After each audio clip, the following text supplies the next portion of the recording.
warning at the start of the podcast. This week's episode, we discuss some things that other listeners may find quite distressing. Hello everyone, and welcome to this week's That's Mental, Mate. I'm joined today by old flatmate, 10-year friendship with Emily Parnell. Parnell. I had RF last week and I couldn't say her name, and I'm having trouble saying it with you too. This is a bad thing about nicknames, isn't it? Emily Parnell. Yeah. Mm-hmm. Or just M. Just M is easier. So we start the podcast every week asking how you are. Mm-hmm. I'm so. Like, a lot's been going on recently, but I'm okay. Coping, sticking in there. Yeah, I'm sure we'll probably get into it at some point. Yes, we probably will. So a bit similar to some other guests that I've had on this, I've always thought that you're very open about your mental health. I know at uni, we had lots of discussions, lots of incidents, should we say? Yeah. To put it lightly. And I just thought that definitely you might be a good guest to come on and discuss, because obviously there's more people going through similar situations, and I know that you've never had a problem discussing it before. No, I never thought it was something to be kind of ashamed of, really. Like, it's just like any other illness. So I'm honest. There's no point leading people on and thinking like, yeah, I'm completely sane, I'm normal. Get it out there. And that's refreshing too, in a way, that you are so open and honest about it and happy to talk about it. And like you said, it's just like any other illness, which it is, and that's the whole point of this podcast and other conversations, is to make people aware that it is. Yeah, it's just because I've been struggling with it for a long time, like probably since I was a child, really. And it's just because it's just kind of been part of me. It's like not the whole picture, but it's just something I deal with, like, and it's various things. So yeah, I'm just honest about it. Not embarrassed. Embarrassed about stuff I've done, but not embarrassed in my not embarrassed in my illness. And when did you notice, when you were a kid, that something just wasn't quite right? Well, I was bullied a lot, like throughout primary school and secondary school. It was probably around primary school. It was year 6, I think. I had a teacher that was bullying me as well. And that's when I started trigger warning, self-harming, when I was 11. So that's kind of, and I always had anxiety, always. That's just been constant, like, throughout my life. And then throughout secondary school, bullying continued, and then my self-esteem was just getting pulled down and down and down. And I just, at the end of secondary school, like year 9, I had like no sense of self-worth, and it really started going wrong, in like more wrong in college. And that's when I actually developed like a life-threatening illness. I've told you before it. Well, I was going through it when I was at university. I still go through it to this day. I was diagnosed with anorexia and bulimia, like a mixture. Yeah, it's just that was really bad when I was younger. I was seen by CAMS, which Child and Adolescent Mental Health Service. They were great. They, got me through, but it took a lot of like fear tactics, because when you get into that mindset, like you take negative attention as a positive. It's really strange. Like, you waste away to like nothing. And when someone says, "Oh, you look nice, you look pretty," that means like, "Oh, that means I look fat. I'm not winning. I'm not winning." So it was, yeah, it sucks to have, really. As I say, I still go through it to this day. And when I was at uni, I know I was a bit of a nightmare with it as well. Sorry. No need to No, it's a bit of a apologize. nightmare in uni in general. Well, I was But going to say that. What are you doing? no, it's yeah. So that was the first one, and I was very nearly hospitalized for that one, because I dropped to such a low weight, and I think my BMI was like 15, something like that, and just a general mess. But and also like my blood pressure was ridiculously low, my heart rate was slow. It wasn't looking good. And unfortunately, I've recently lost a friend to anorexia, which is why one of, the weeks haven't been particularly kind. So that has brought back a lot of memories of like myself when I was younger. But yeah, it's something that annoys me because not the eating sort of annoys me. It's the kind of attitude towards it. Like even in the mental health profession, nothing is known about it. There's no medication for it, and treatment seems to bounce off people. And now it's resulted in like the death of my friend, and it's tough. So that was that was my kind of childhood, kind of going through teenage, like I'm rushing through it. I'm literally rushing through it because there's no point like dwelling on that because that is in my past, and that's it's something as I say I still deal with, but it's not as aggressive as I it was. suppose, like, even though you're saying it was in the past and it was childhood, a lot of adults grow up and have traumas from childhood, and that's why it's developed from that. And the fact that you say you're still dealing with it and it triggered you when your friend passed from it, it obviously still stems down to that. And I know I've spoke to other people that have dealt with it as well. Was it a case of, you said you were being bullied? Were you being called heavy or fat, or was it kind of to take control of your life? I know other people just think I can control this. Yeah, it's a variety of reasons, I think, because yes, when I was bullied, nothing was off limit with me. It was like, oh, you've got glasses, you've braces, spots, curly hair. I mean, you've seen my first profile photo on Facebook. I Yeah. can stop it. That was kind of what we're dealing with. I was like, when I look back on it, I hate the fact that but I was a walking target, really. And it, yeah, so I was called not fat. It was never so blunt. It was just like that was quite an insidious thing. It was just like littered in, like even the teacher in year 6, she said something about my weight, but I think it was more to do with the control aspect of it because I go back to my appearance. Like I couldn't control the fact that I had to wear braces, couldn't control the state of my skin, couldn't control the fact that I wear glasses, couldn't control I was being bullied, and there were so many different aspects of my life that I couldn't control. So I latched on to something that is unfortunately very, very common with young women and men. So it just, yeah, sucks. But yeah, with me, definitely a sense of control. And yeah, I don't know where to go from that. It's because it's been a long time since I've actually talked about my eating disorder. Yeah. Because as I said, over the past few weeks, like I've been obviously thinking about, I'm not going to say her name, but my friend, and how she was clearly suffering. But I never really thought about myself. It was always like, but I took my kind of knowledge of from therapy. I was like, I know that if I make a comment or draw negative attention to her, or like say that you need to see a doctor, you're looking too thin, that she'd take that as a compliment and it wouldn't have helped her. And yeah, so so as the past few weeks have gone on, I just think I'm fortunate to not have actually wound up where she was, where she is, which is in the ground. So yeah, as I say, it's not the main issue anymore. Probably should get onto what the main issue is. I suppose, like, even I remember, even the control thing. It was even like, I remember you making a bowl of cereal and just putting it in front of you and like staring at it. And it was like you were counting down to when you could eat it. And I remember that's when I started to notice, like, that is she like counting, like, it was, I didn't know why you just liked soggy cereal. So I was like, "Ugh, that's I don't know. disgusting." Like I had weird attitudes towards food Yeah. like back then. But I I suppose you mean, could you know say, me. I'd barely eat anything more than like a salad. Like I'd have like set meals. I'd have like cereal, which I would literally, as you say, like literally go, can I eat this? And then it goes into mush, and then you're like, don't really fancy it. I didn't get, it was kind of like I think that was going through my mind. It was like make it as unappetizing as you can. And then at lunchtime I just have like a sandwich, and then at tea time it'd be a salad, and then we'd drink. So it's any wonder I didn't make it out a couple of no, times. I'd be the same now. If I didn't eat during the day, I'd be so ill. But I was going to say a good thing that came out of that was, well, not a good thing, I suppose. Well, it's a positive thing, was praise from your queen, Lady Gaga.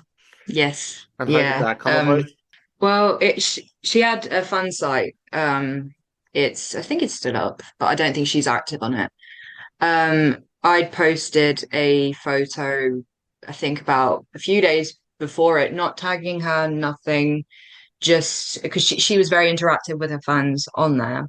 But I didn't tag her in it. I was just posted a photo saying, because this was when I'd reached a healthy weight for my height.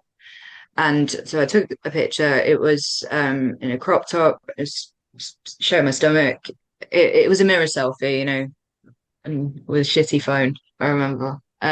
Really low quality. And I just told, just put a post saying what I'd been through, what I was going through, treatment wise. And I didn't think much of it, just left it there. It was mainly like a kind of what would you call it? Like just a little nod to myself. It wasn't for kind of like likes and whatever. It was just, well done, you've got to here. And anyway, I didn't go online there for a few days, then went on and I saw my picture like at the top of the like main screen where like the most voted, like most notes or most like liked posts are there. And it was my picture. And I was like, okay, that's blown up. And then I noticed the comment. It wasn't my comment. And it was Gaga. She created this Born This Way Foundation, which she still promotes to this day. She's very, very active in that. And she used this kind of body positivity step to show that imperfections aren't, don't like make you imperfect, if you know what I mean. Like celebrate your imperfections and be secure. So she used several photos of different fans, and mine was one of them. And that was she said, if I can remember, Emily Rose recovering from anorexia. We have compassion for your pain, I think. And then she said, and her girl, you don't need to die, you're fine as hell. I'm just like, okay. And that definitely, definitely helped. I was just like, right, okay. I've got a nod from someone I've idolized for, oh God, how many years has it been? 15 years, something like that. So that was great. That really helped with that particular part of my life. But then when I went to uni, it was about a year after when I went to Liverpool. Yeah, that's when because I was out of the home environment. I didn't have enough control in that situation because everything was new. I'd been, as I say, moved away from my home. I was in a different city. So what do I do? Revert to bad habits. But I'm fine now. I'm not under any team for it or anything. It's just something I manage. Just just accept me. I've just accepted the way I look and the way I am. But I will say this. This is relevant. It has impacted, this mindset has impacted medication because I've been offered various medications and I've refused to take them because they couldn't cause weight gain. And that leads me into like what I am diagnosed with now, and which coincidentally I was showing symptoms of when I was in Liverpool. Like skip forward to 2014, I left Liverpool, which was a kind of like a blessing in disguise, really. Not that I wanted to leave you guys, but my granddad died a month later, so that it kind of it happened for. I think all things happen for a reason. So that was hard. And then because I was exhibiting periods of like real lows, like you saw me. I was when I was in a low, I wouldn't leave my room, and I was just really unhappy.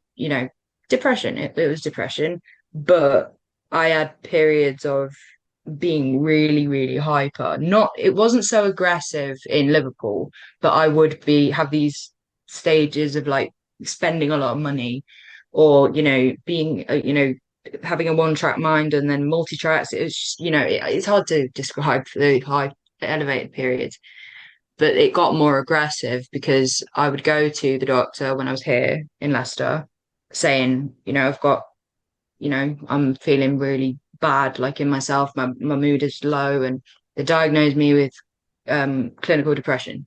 And literally tried me with every single antidepressant known to man, and it was just making my symptoms more aggressive. And then my mum, bless her, she was watching a program where it's a series called Homeland. I don't know if you've seen it. Is that the one where the soldier comes back? And First he's episode, a yeah, the soldier comes back, yeah. and yeah, The I, CIA I think suspect him. I think I watched the first episode. That was about it. Yeah, well, the main character in it, she's called Carrie. She suffers with bipolar disorder, but that helps her when she is in these elevated state phases. It allows her to see things and you know, see patterns and stuff. And she works for the CIA. And my mum was watching this series; she was hooked on it. And then I think she started to put two and two together, and she was like, and she approached me and said, do you know, I'm not a psychiatrist, but do you think you might have bipolar? And at the time, I had no idea what it was. Well, I knew it was manic depression. I was like, I don't know, it doesn't sound like me. But then I was like, no, it does. So, long story short, knowing it would take literally a billion years to get seen by the NHS and get a diagnosis, we went private, and I was diagnosed with bipolar affective disorder type 2. So it's not, so the depression is worse than the mania. It's called hypermania. So when I'm depressed, completely non-functional now, I can't get out of bed, can't clean myself. It's disgusting. Like I can't clean myself, can't brush my teeth, nothing. Just completely neglect myself. And that lasts months, literally just constantly. I was off November last year to January this year with it because my meds had stopped working. I'm on so many different meds now. And that will last months, and then it will taper out, and then shoot up, literally. And I can't really identify when I shoot up. It's really weird. Like I know that my mind is running at a million miles an hour. I know I can't sleep, and I know, I'm spending shit ton of money. I know I'm doing stupid shit. I know I'm speaking so fast that people can't understand me, but it doesn't register in my brain because I feel good. I feel great. And that's the dangerous part because you don't ignore you. Well, I get aggravated and annoyed when people just it. I think there is a lot of stigma with this illness because people, when you're diagnosed with it, if you show like any kind of slightly elevated behavior, like laughing too loudly or speaking too fast, you will get people who know are asking, "Are you manic?" And it's like, no, I'm just having a good time. So that's a bit annoying. So yeah, 2016 I was diagnosed, and it's shit. Can we swear on here? Yeah, go ahead. It's fucking shit. It is absolutely shit. To have this illness, especially as the doctors for ages had misdiagnosed me, and then reading up on the illness and knowing it will never go away. I've got it. I'm stuck with it. And but you learn to manage. You learn to manage. It's like the eating disorder, you learn to manage. Unfortunately, I'll go back to the NHS. You can't get talking therapy or anything. You're literally just given medication. If there's a crisis, go to A&E. You'll be seen by the crisis team for a bit, and then we'll just let you go. Or if you're bad enough, admit you. So I think me and my family, we've been quite let down by the NHS in that regard. Like they just don't. Now, like currently, I'm receiving like therapy left, right, and centre for different things. But in the past, they've just been useless. It's not their fault, but they've been useless. So there's that. That's probably one of the most prominent problems at the minute. Even though I do manage, you do like the medication only does so much. You still have days where you just feel so like shit and awful. And there are the days where I can't describe it. I really can't describe it because I can't, it's like I can remember what it's like, but I can't describe it. It's just really weird. So you do have those days where you're elevated as well. But the last year was awful, like with my bipolar because medication was running out, and over the pandemic, I had a psychiatrist that I wasn't seeing for obvious reasons. No one was seeing anyone. It was all the phone appointments, and it was a psychiatrist that just didn't care. He just did not give a shit. And even though I was telling him throughout the pandemic, things are getting worse, my medication is not working anymore, he was like, I'm not touching your medication. Point blank, just refused. So eventually, 2022, January rolled around, and I went into a manic spiral that lasted, I think, 2.5 weeks. And I did not sleep pretty much at all for like 2.5 weeks. I had like power naps and enough to keep me alive, but not so much to keep me sane. So, it was just it was ridiculous. It was probably the worst it's ever been. Like it was crazy. I was a mess, absolute mess. And eventually it did result in a hospital trip. Not inpatient, even though they did kind of say like this warrants inpatient treatment. I was like, okay. And then they said, but we don't have the beds. So why even say it then? Why? But as I say, when you're in that kind of frame of mind, you feel great. You feel like nothing can touch you. Like you're literally invincible and you can do anything. Like I'm literally like I will say to people like I'm gonna be a famous author. You do realize that, guys. Like that is it's just so you become so like sure of yourself, but you come across as an absolute dickhead. Like but then so I had that and it tapered out after about 2.5 weeks. I had a few spikes in July, dropped quite significantly in August, stabilized again, and then completely dropped in November to the point where I was off work for a few months. And then finally, that is when the NHS gave me a new psychiatrist and said, she needs her meds changing. It's like, yeah, I told you that. So I'm on new medication now and it's doing all right. I'm sane-ish, sane as I ever am. But yeah, so that's yeah, the bipolar has been the most difficult to kind of come to terms with, I think, because it is lifelong and you can't get rid of it. And I mean, there are more effective treatments than others, but it's whether or not you're lucky enough to get them. And how did you feel whenever you said you had different tablets and they didn't do anything?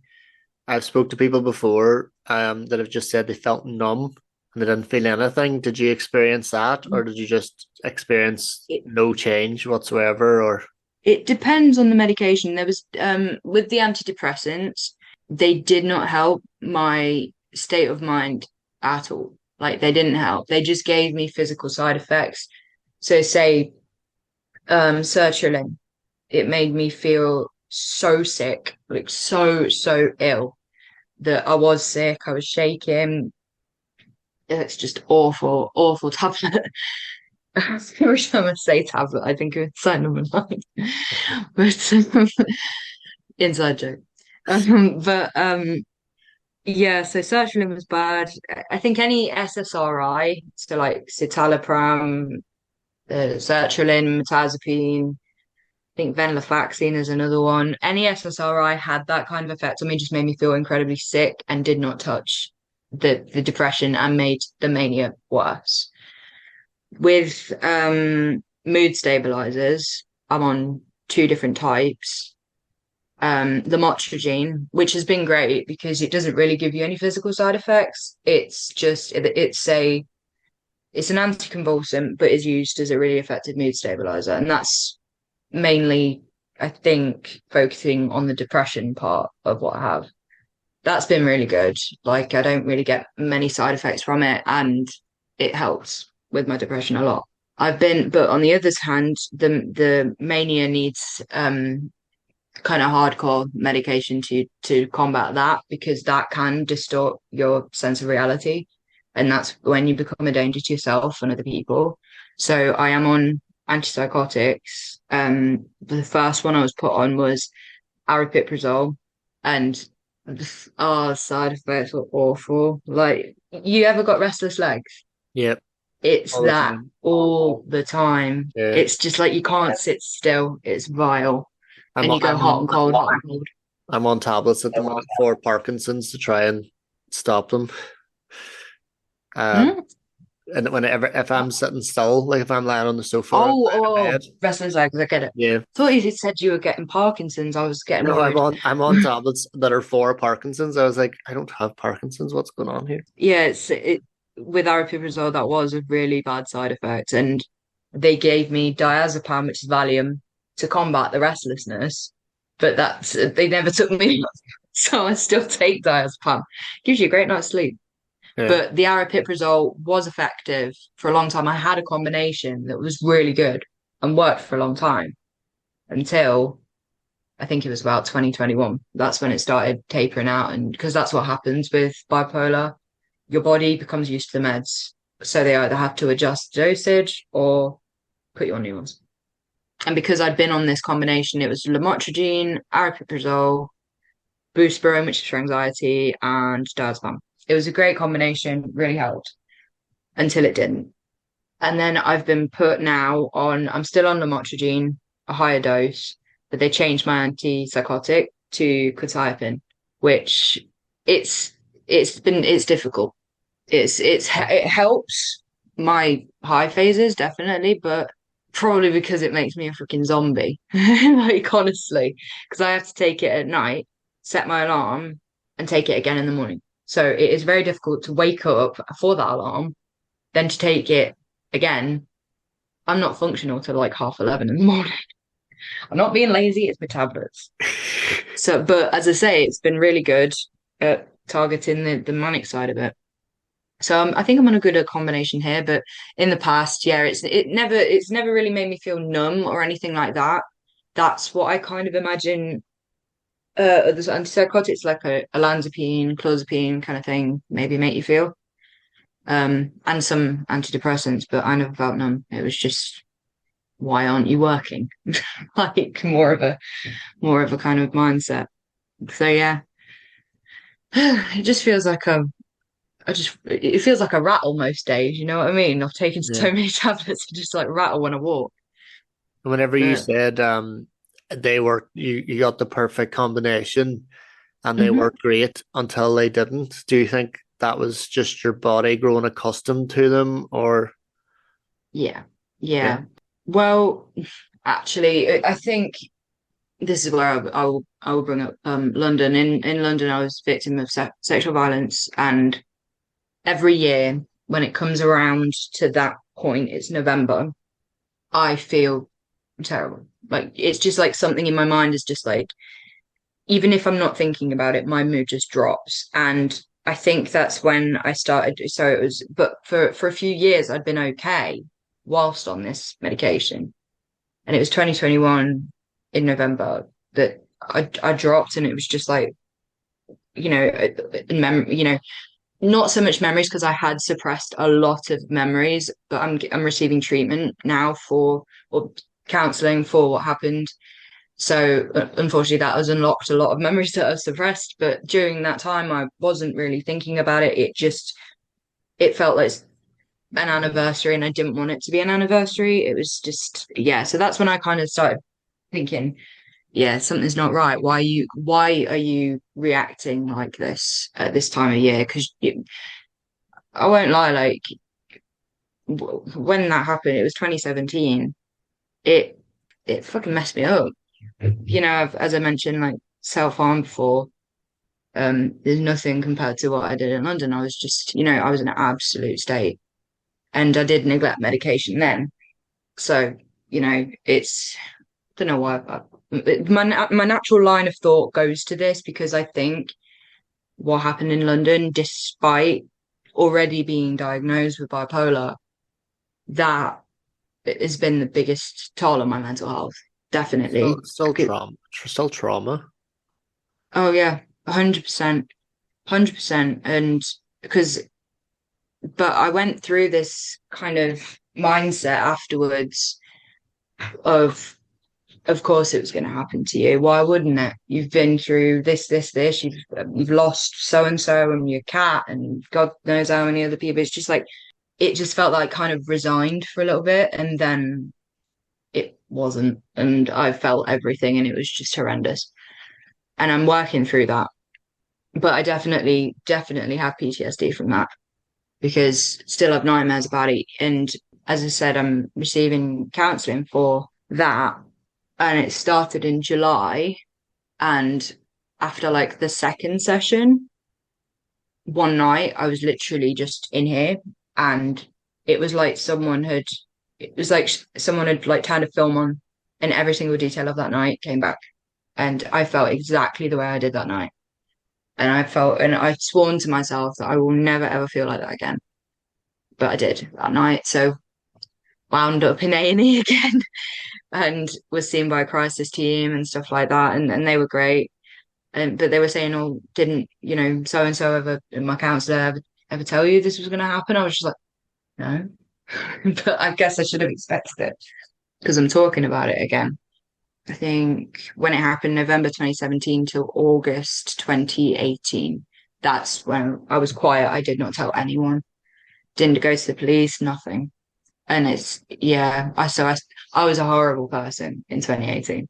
Absolutely horrible to be around because I was angry, just angry. And it obviously it would take a massive but yeah, I can say that massive mental toll on anyone. So yeah, I think that's what the most prominent incident would be with regards to my mental health, despite having all these different diagnoses.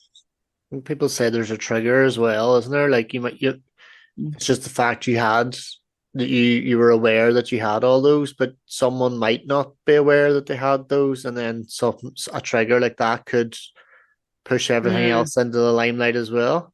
I mean, people, people that know do tread carefully, but I have been in situations where when I've been out in town, like in Leicester, and someone will make a joke about sexual violence and they'll just say something like just something defamatory against women.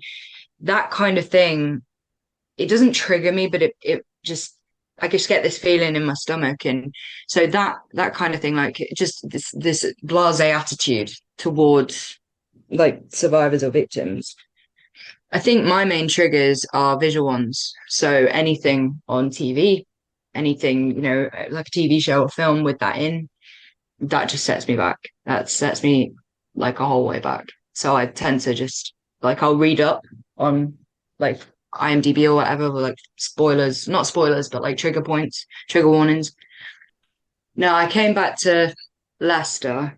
I came back to Leicester in March, after suffering in London, well, I went there in October, and I left in March. So 6 months, let's say 5, 6 months of just, it was hell. I was living with people that did not give a shit about me. And, I remember even the night it happened, coming home and just, obviously something had happened and seeing one person in the kitchen and they just looked at me and went, don't, like, just don't go there. So living in that situation, it kind of taught me to just stay quiet and not tell anyone. Because in my mind, I was thinking if you tell anyone, they will make it your fault. Because already for a few weeks after it happened, in my mind, I was just like, what did I do? Like, what, I would just go into this sort of spiral of self-blame. But then comes the anger. And I think that's what stayed constant when I was back here. I was really not, as I say, not very nice, being just a snappy, very, very misanthropic. Like I just hated life. And oh, by section, the crisis house in Leicester. Yes, that was when I went there. When I stayed in that crisis house. Yeah, around that time, that's when I wasn't a very nice person. Like my mum and sister would come and visit me, and I'd just be like a shell of a person, really. I'd just be in bed. I wasn't engaging with anything. I was just like, no. And then I got home and it spanned from stuff like really horrible arguments with my mum, my sister, my dad, to the point where I literally got so angry that I broke my hand punching a wall. It was just, and then I caused a scene at Christmas. I'd caused a scene at New Year the previous year. It's just, yeah, because I was very angry. I was a very angry person. I'm still kind of angry, but I try and regulate that anger now, and I think I'm more bearable to be around. So I feel like I'm rambling a little bit. No, you aren't at all. I'll also be honest with something. I mean, this will come as no surprise to you, Brad, but I'm currently receiving treatment for alcohol abuse. So, as a direct result of my attack, like I would just drink, just turn to whatever would blot it out. But alcohol can also aggravate symptoms of PTSD, depression, whatever. It can make things worse. So it was just so there was that certain times that when I was in London, when I self-harmed one of the times in London, that was when I was drunk. The other time was sober, and that was considerably worse. But because alcohol takes your inhibitions away, you're more likely to resort to kind of destructive behavior. But it also helped. It just blotted things away, and unfortunately, it's been there to stay since. And it's probably the worst it's been since London right now. Currently sober, promise I am. Like it's a place called Turning Point in Leicester. And I was talking to the nurse the other day, or no, the other week, and she told me just how many units I was drinking a week. I'm not going to say it because it disgusts me. Absolutely disgusts me. But my mum says I'm doing well with it. I'm not. But I'm honest, I'm open with it. I'm again like with anything, with my past, with my mental health. I was ashamed for a long time about this, but also in denial because I was like, I didn't want to give it up. Why would you give something up that makes you feel better? So, and the thing is with alcoholics, they're easy targets, they're easy to laugh at and make jokes. So, say like literally, I was honest with one of my co-workers about what I was going through, and I used to drink vodka, then Jack Daniels, now it's Captain Morgan's Spice. Not your, not your peasant rum. You got to have spice.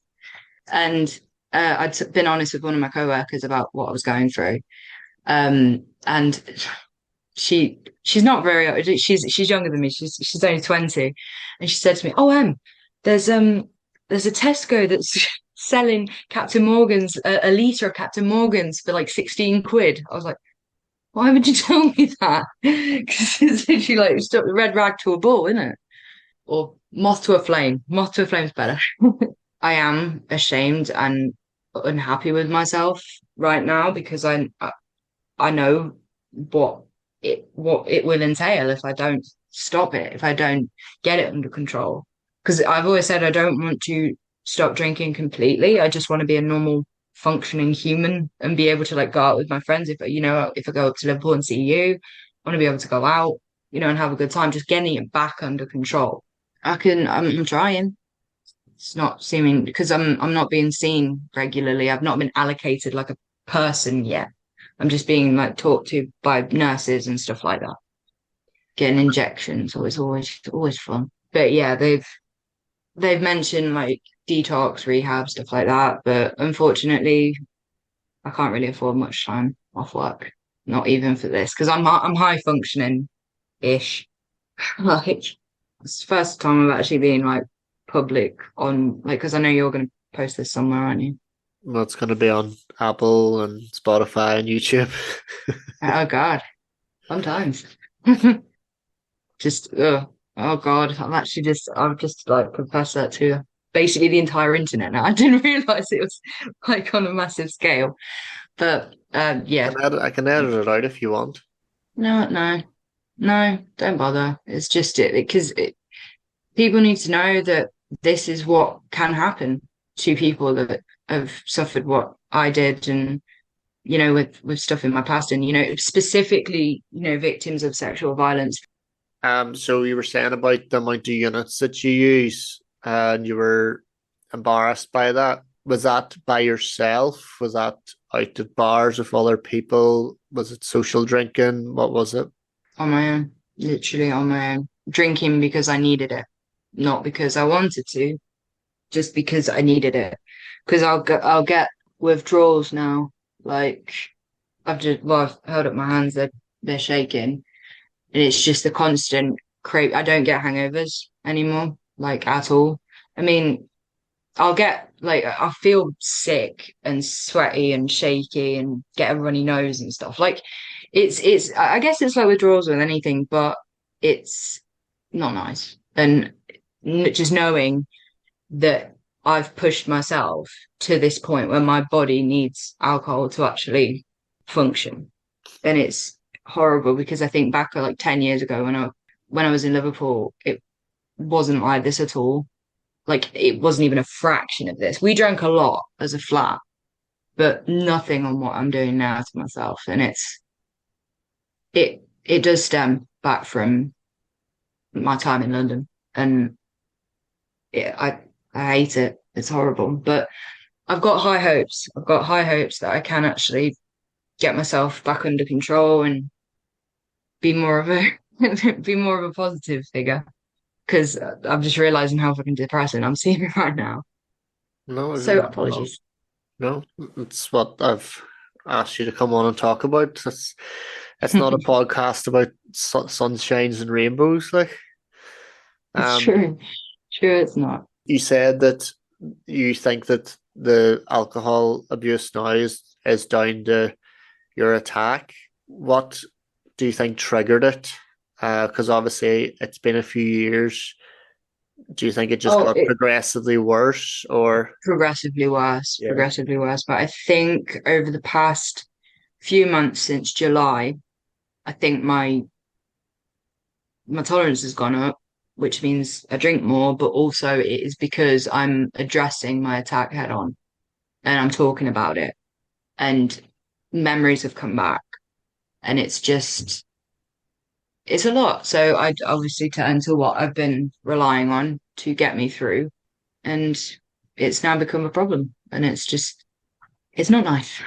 And I wish I could change it and I wish I could just be a normal person. But then who wants to be normal, really? Like, as I say, I am, I've always been honest about my mental health issues.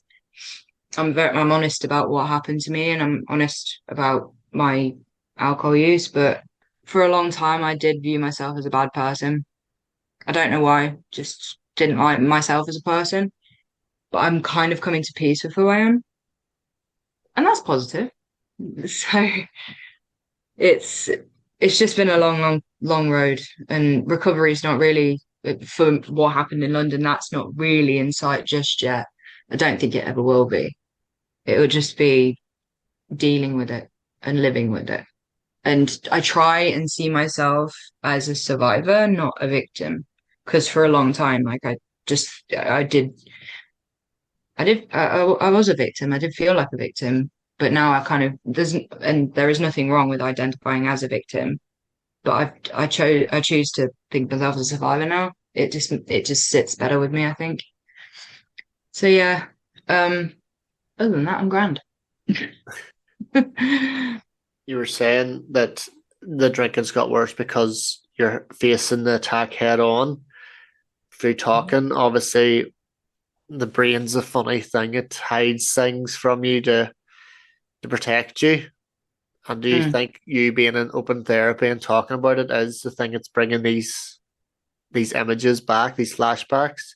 I think, yeah, yeah, because it's for years, when I told people, I would, I'd kind of like, well, I wouldn't go into detail. I would just say the blunt facts and, watch the fallout basically, because I always felt terrible having to tell people at first.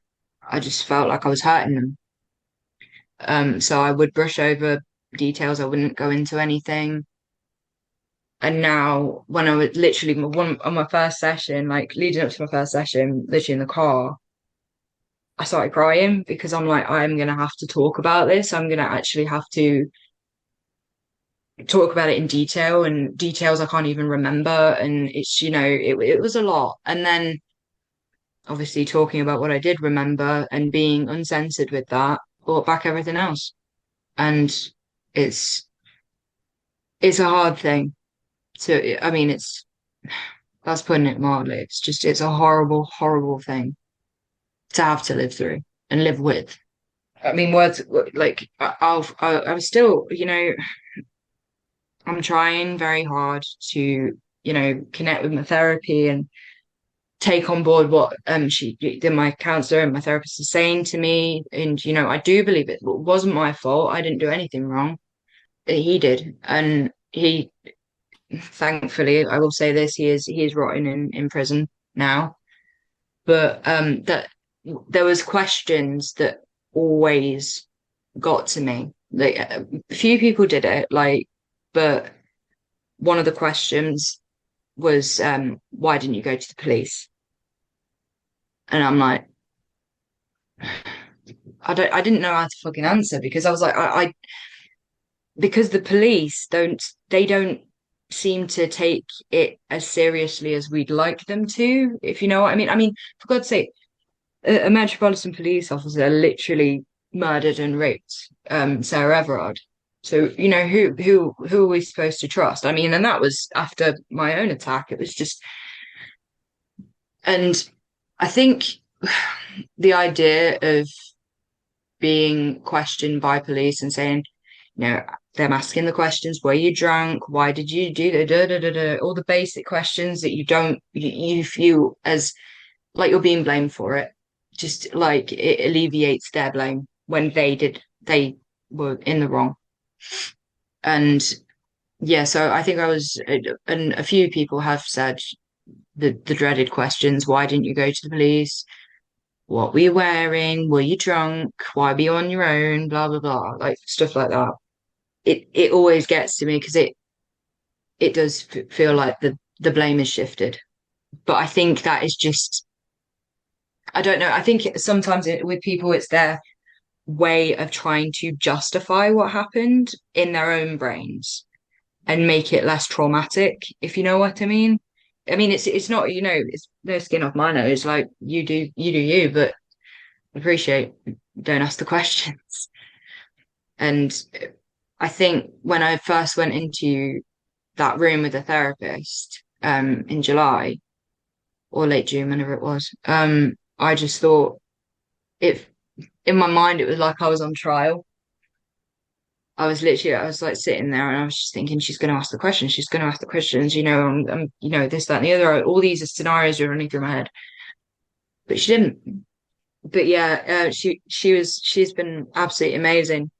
She she has done something that I didn't think anyone could do. Like she has made me start thinking about my self-esteem and making me think that maybe I'm not as ugly as as I thought I was. Maybe I'm not, you know, I don't know, like, yeah, ugly, boring, whatever kind of, any negative thing that I thought about myself. I'm really sorry. My brain's mush today, but any negative thing I thought about myself, she's, she always says, question that, just question it.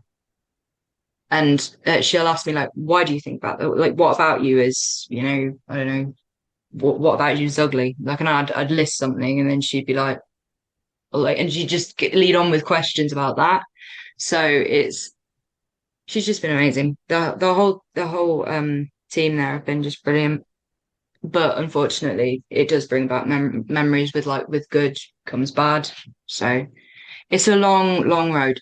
It's a very long road, and just taking baby steps to tackle different things. But I mentioned the bipolar before. That obviously that's kind of like, it's like the umbrella. It's like it's always there, and it's something I'm managing with medication. And then obviously everything else is underneath.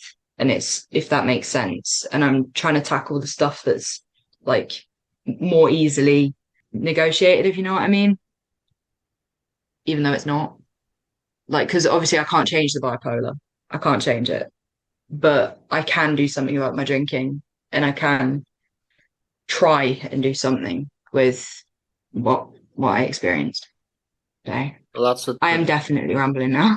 no, you Sorry. aren't. Yeah, that's the next thing I was going to ask you. I was going to say, have you felt like your medication or your therapist have helped more? But it sounds like different things help for different. Yeah, because it feels like it's three separate things to tackle. And unfortunately, two are tied. with each other, and that's my attack and alcohol. Because how alcohol helped that. Medication helps the bipolar, but only alcohol helped that. And what's helping the alcohol? It's just like, and that's what I'm trying to do. But then if the talking's helping your attack, hopefully you can cut out the alcohol as the shoulder to lean on. You're leaning on the shoulder alcohol, but if you Mm. take your pressure off that shoulder and lean on therapy, hopefully you won't Mm. rely too heavily on the alcohol. I'm no I hope therapist, I can not. just say.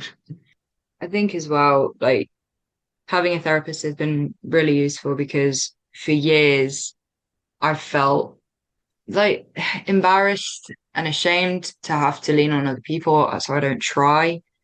Like I obviously, as I say, I'm honest, but I don't like to burden people. That's always what I think I'm doing. If I'm open about at times I'm struggling, it's very easy to just say, yeah, I've got bipolar. This happened to me. I'm dealing with that. That's the easy part. But when you're actually struggling, I didn't like, I don't like to lean on people. And people always say, oh, you're not burdening me. And it's just like, but I just think I'm just this, I feel like a dementor sometimes, just like sucking the happiness out of the place. I think But that's how everyone feels though whenever they talk. That's why the whole point of this podcast is to take the stigma away that you aren't burdening anyone and you aren't ruining anyone's night. And mm, yeah, I mean, that's it. That's why I love this idea for your podcast. Like it's taking stigma away from things as well. Like, because I think obviously certain mental illnesses are heavily stigmatized, bipolar being one of them. And schizophrenia being the other. I'm not schizophrenic. I'm not. But I think obviously the media portrayed schizophrenics as being these dangerous, insane people when they're not. They're just people like me and you, and they they have an illness. And it's like me, like, but also I think things like bipolar, what's the word? They're trivialized as well. Have you ever noticed like when people say if the weather's a bit on and off, they'll be like, "Oh, the weather's so bipolar today." It's just like, no, don't trivialize my illness. Like only I get to do that.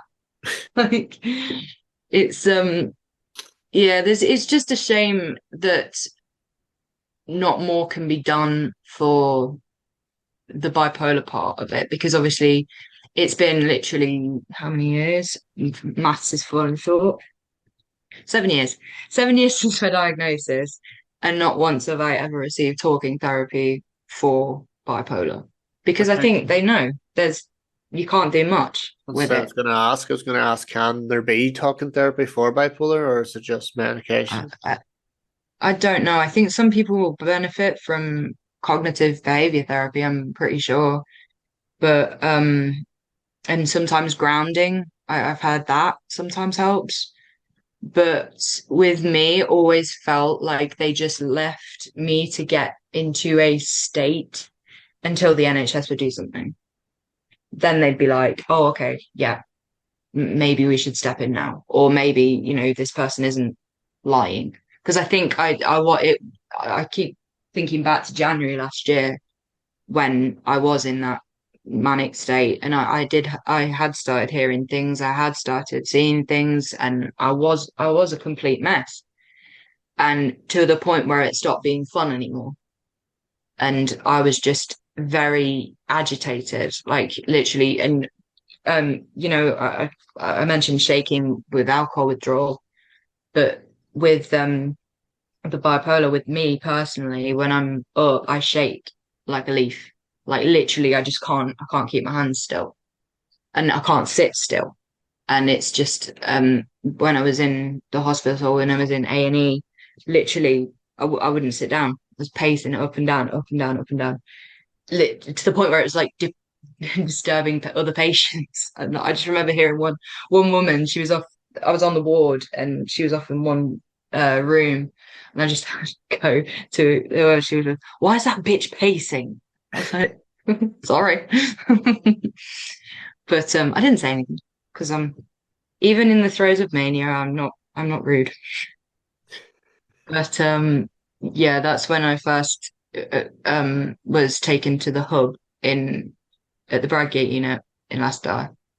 But I had been to the Bradgate unit before, like as outpatient, but that they don't do outpatient anymore. They do the crisis kind of hub, the center.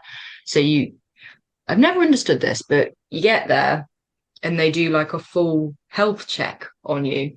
They do like blood pressure, heart rate, blood sugar levels, height, weight. It's just like, but my problem's up here. I'm okay. But that night, I did all of that, and then I was in the room, and I again refused to sit down. And you've never seen me manic. You don't. It'd be a constant state of, "You okay, bro?" Like, but look at me, I'm laughing about it. It's just it's the way I get through it, through talking about stuff. Like A lot of apart from, people are like that, though. hmm? A lot of people use comedy to get through it. True. Like, yeah, I think with my bipolar, I think that's the one I can make kind of jokes about and be kind of not blasé about it, but just because it's something I live with and it's something that's never going away, might as well accept it's there. But it has been difficult to accept that. But I also mentioning that the attack was one of the more pivotal moments of being a detriment to my mental health. I think also bereavement as well, like losing my granddad, my grandma, my cat, now my friend. It's just, but that's a normal part of life. Bereavement, sexual violence isn't, and it shouldn't be. And I think I'd like to say as well, like it's a common thing, but like us women are constantly told, you know, don't wear short skirts, don't go out on your own, don't get too drunk, don't give men your drink, blah, blah, don't leave your drink unattended. I was left on my own. I was drunk, yes, because it was a night out and it was in Camden. And I was in leggings and a shirt. Was I asking for it? Did any of these women ask for it? No, they don't. We shouldn't be the ones that are being told how to dress and what not to do or what to do. People just shouldn't rape, end of. And more that needs to be taught to, unfortunately, young men. And if people like Andrew Tate exist and they're still influencing these men, then things are only going to go downhill, unfortunately. And I know that I think also we talked about triggers earlier. Andrew Tate is a massive walking trigger for me. Like I think he is for any sane woman, like no matter if they've been attacked or not, he's horrible. And I think his influence is detrimental to young men. And I think I'm not sure whether cases of sexual violence and assault of ups. I'm not blame. Obviously, he doesn't deserve the blame for that. But yeah, going on a tangent, trying to get trying to seem passionate, but actually, it's just I just want to get better, Brad. I just really want to get better. Well, it sounds like you're on the right path, talking to Mm, people, they're learning what's helping you. mm. Whereas before you were Yeah. just sticking your head in the sand and drinking it away. Whereas now it sounds like you're definitely trying to help yourself as well, as hard as it I is. always, yeah, I always say though, particularly with the alcohol and the attack, I'm a very impulsive person. I want things done now. So when people say to me, "Oh, it's going to be a long process," I'm like, I just, I just want to get it done. And when each time, like particularly with like alcohol use, if I have a day where I don't drink, obviously I get like the first day I guess could be considered a hangover, but you don't feel hungover. It's really weird. You just feel ill and off, but your brain is constantly going, just have a drink, just have a drink, just take the edge off. And when I get into that state and I'm trying really hard to resist that, and I can't, it just feels like it feels like I'm making excuses, and I'm really not. It's not an excuse to keep drinking. I just literally wish I could just get rid of it for the time being. Like I couldn't have access to it for the time being. But then I'd find a way of like getting it somehow, doing Uber Eats or Deliveroo.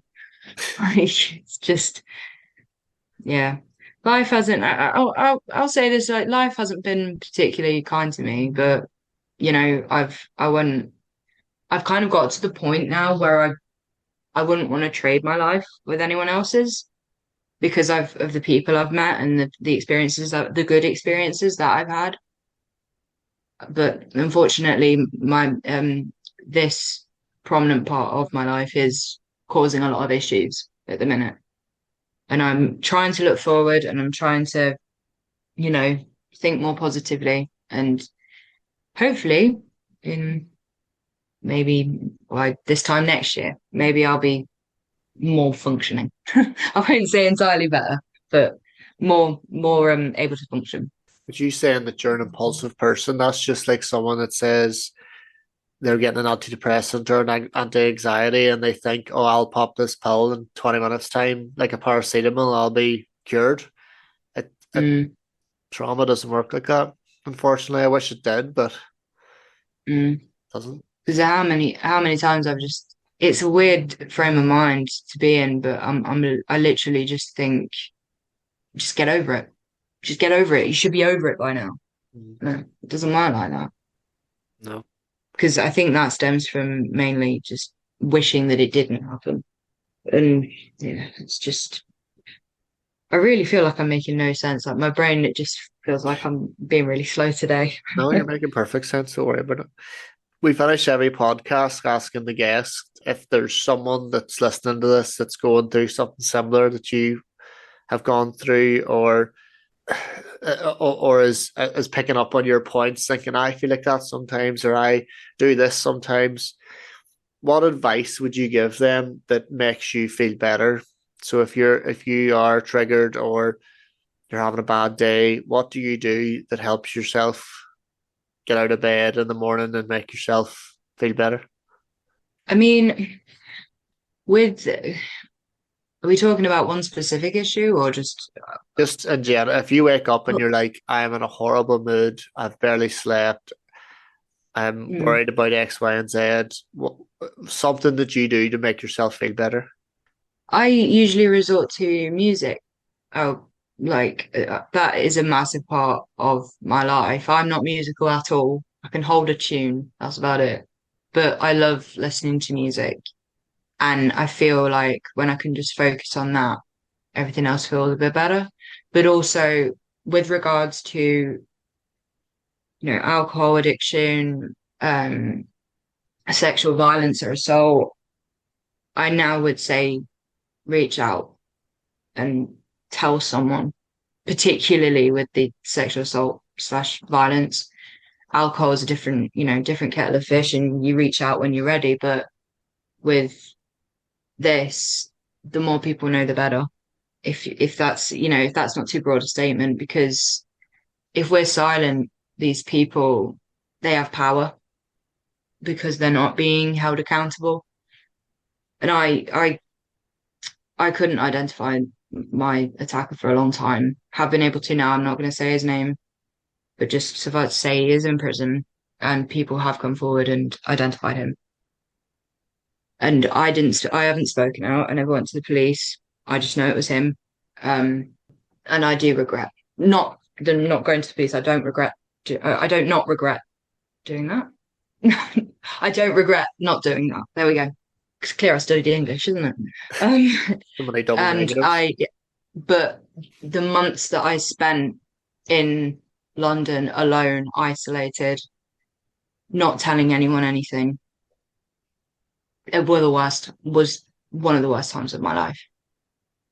And I wish I'd have told my mum at least, because there were times where I'd be on the phone to her and acting like everything was fine, and it wasn't. I was literally falling apart. So my advice would be it doesn't, just find someone who, if you don't want to go to the police, just find someone that you are close to, someone that can keep their mouth shut and who loves you and will say the right thing, or just be there to hold you and tell you everything's going to be okay. Because suffering on your own, it's hell. So I just say reach out and take the help you've got. Thank you very much for coming on today. No problem. And thanks for giving your story. No problem. My various stories.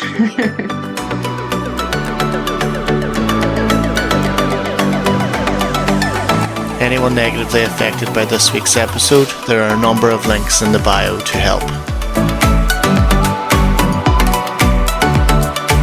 That's all from me. I will see you next week on That's Mental Mate.